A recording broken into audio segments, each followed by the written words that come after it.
চোর চোর চোর না না আর কোনো পাল্টি পাল্টি চলবে না আর এক পা যদি এই জায়গাতে সরছেন না আমি কিন্তু এর চাপলাইয়া ধরবো। কি বলছেন আপনি এসব? কি চাই আপনার? আর এগুলো কি ধরনের কথা আপনার? আমি কি চাই তাই না? আপনি আসছেন চুরি করতে আবার আমার করছেন, আমি কি চাই? নেই ভবো বেঁচে থাকতে কিন্তু আপনার স্বপ্ন পূরণ হতে দেবো না আমি। দাদি যান, ও দাদি যান, চোর বলছি দাদি, দাদি চিৎকার করছেন কেন? দাদি কিছু মানুষটা কি হচ্ছে? আপনি চিৎকার করছেন কেন? কি ভাববে? চোর তো সরি, চোর আবার কি হয়েছে রে? ঝড়ের মতো চিৎকার করছিস, কেন পাড়া মাত করছিস? হ্যাঁ, কি হয়েছে? বাড়িতে ডাকাত পড়েছে? ডাকাত না চোর ধরেছি, তাজা তিন লেডি চোর ওই যে দেখতেছে না। আমি কইছি এক পা বাড়ালে যাত্রায় ধরবা নাই। শোনেন দাদি, আমি উপরে যে ফুল গাছে পানি দিচ্ছিলাম না, ওই সময় অনেকক্ষণ ধরে আমি ফলো করতেছি এই মহিলা বারবার খালি এরকম এরকম কিছু কি দিচ্ছ চুরি করার জন্য। কাজ করে আমি ধরে ফেলছি, এক পা নোটি দিলে। হ্যাঁ, ও যেটা বলতেছে সত্যি? হ্যাঁ, দেখে তো ভদ্র ঘরের মেয়ে বলে মনে হচ্ছে। জি না, আপনাদের কোথাও ভুল হচ্ছে। আর কারোর ব্যাপারে কোনো কিছু না জেনে এভাবে উল্টাপাল্টা বলা উচিত না। বাবা, হ্যাঁ, নীতি কথা শোনায় চোরের মায়ের বড় গলা। এই শোনেন, আর এক পা নড়ার চেষ্টা করবেন না দাদি, আমি কিন্তু যাত্রায় ধরবো, খবরদার কয়ে দিলাম। কি হয়েছে? হ্যাঁ, তুমি আমাকে এটা কোথায় নিয়ে আসছো? কি অদ্ভুত এরা, আর কি উইয়ার্ড এদের আছো। আরে দাদি, ভবো ভাই, তোমরা এখানে কি করতেছো? এই যে দাদি দেখছেন, এসের সাথে ছোট ভাইটার কেমনে পটায় ফেলাইছে, ওই যে কেমনে হাতটা ধরেছে দেখছেন? আরে থামো, দাদি আরে উঠতেছো। আরে থামো, শোনো। ও আমার হো বাবু, কিছুদিন আগে তো আমাদের আংটি বোতল হইলো। আর আম্মা বাসা থেকে ফোন দিয়ে বলছে বাসায় সব কিছু আছে কিন্তু মিষ্টি নেই। তাই ওকে রেখে একটু আমি মিষ্টির দোকানে গেছিলাম। আর তুমি এর মধ্যে এত ঘটনা ঘটে ফেলছো।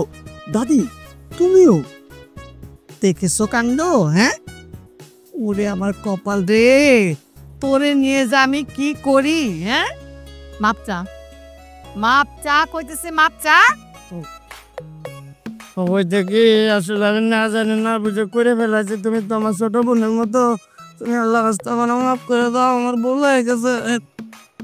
না না, ঠিক আছে, মাফ করে দিছে, আর এরকম করবে না। আসো সত্যম দাস, ও দাদি আসো।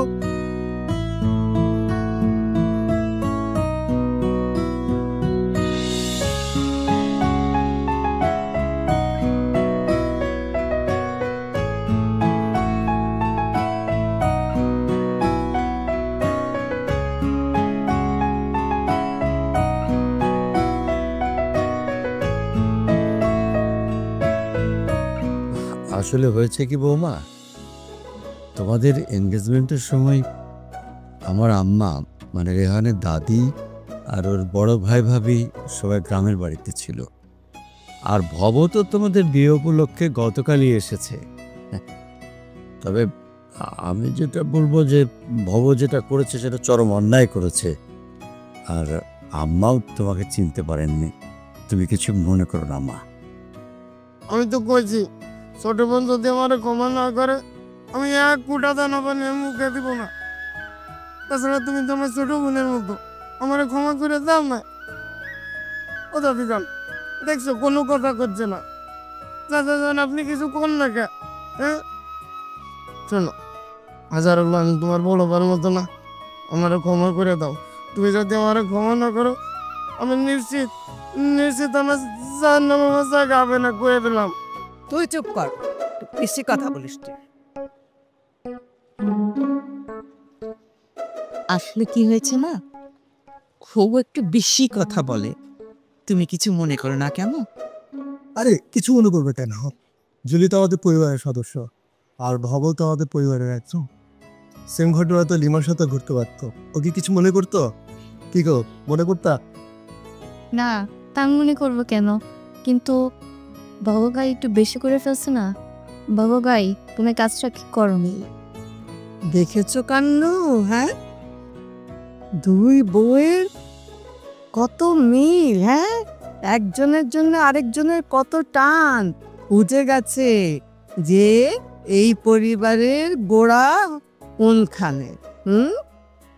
কিন্তু আমি বলে রাখছি, আমার সংসারে এইসব দলবাদি চলবে না, এ কথা যেন মনে থাকে।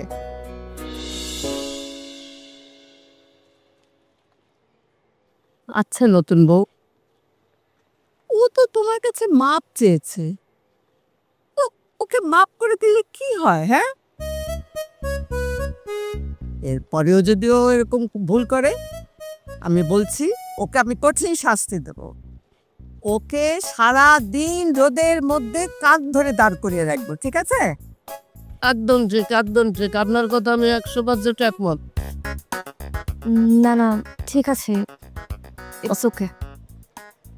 তার মানে আমার ক্ষমা করে দিচ্ছ, তাই না? আরে হ্যাঁ বউ ভাই, তোমাকে ক্ষমা করে দিচ্ছে। আলহামদুলিল্লাহ, আলহামদুলিল্লাহ, আল্লাহ আমার ডাক শুনছে, শুনছে, কবুল করছে আমার কথা। এই আমি আপনাদের সবাই আমি মিষ্টি খাবো। সুইটি, সুইটি ভাবি তো আসে নাই এখনো, কাকে ডাকছো? ওই না, সুইটির একটু প্যারান বেড়ে ভালোবাসি তো,